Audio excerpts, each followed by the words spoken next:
So ito na nga mga mima, for today, magluluto tayo ng something healthy, fresh lumpiang ubod.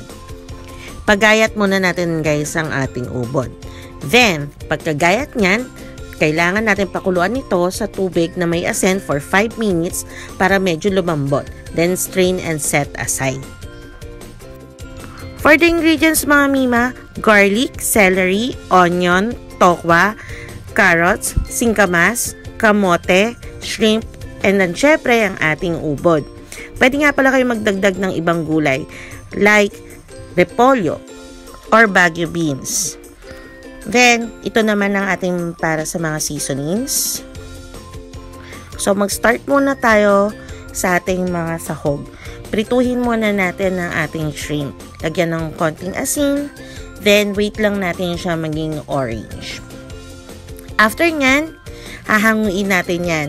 Then, ang susunod natin na piprituhin naman is yung ating tokwa or tofu. Pag naging brown to guys, hahanguin na ulit natin. Then, start na tayo magisa ng ating mga gulay. Same pan mga mima, magigisa na tayo. So, start tayo sa ating bawang, then sibuyas. Yung iba, ang inuuna nila, sibuyas, then bawang. Kahit anong gusto nyong unahin nyo kung saan kayo masaya. Go lang!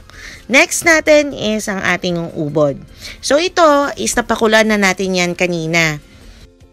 Then, let's start ng i-season ng ating ubod.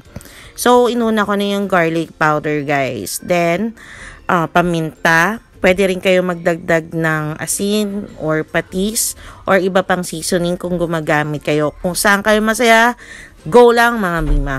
Then, sunod natin ang ating kamote. Then, stir lang natin to. Then, takpan natin. Wait natin medyo lumambot. So, ito na nga. Malambot na siya.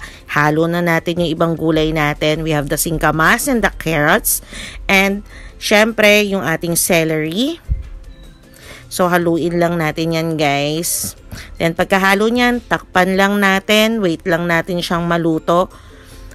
Iwasan natin ma-overcook guys nga pala ang ating mga gulay. It will take like 2 to 3 minutes. Luto na yan. Then, isama na natin ang ating shrimp and tokwa. Ito na nga pala guys yung ating egg wrapper. So, ito na nga mga mima. Nakalimutan ko i-video to. So, idadrop ko na lang ang ingredients niyan ha. So, ito yung ating finished product and kailangan ko nandalhin to sa aking family dahil gutom na sila. And that's for today mga mima, lumpiang ubod. I-try nyo na. Legit, masarap. Babu!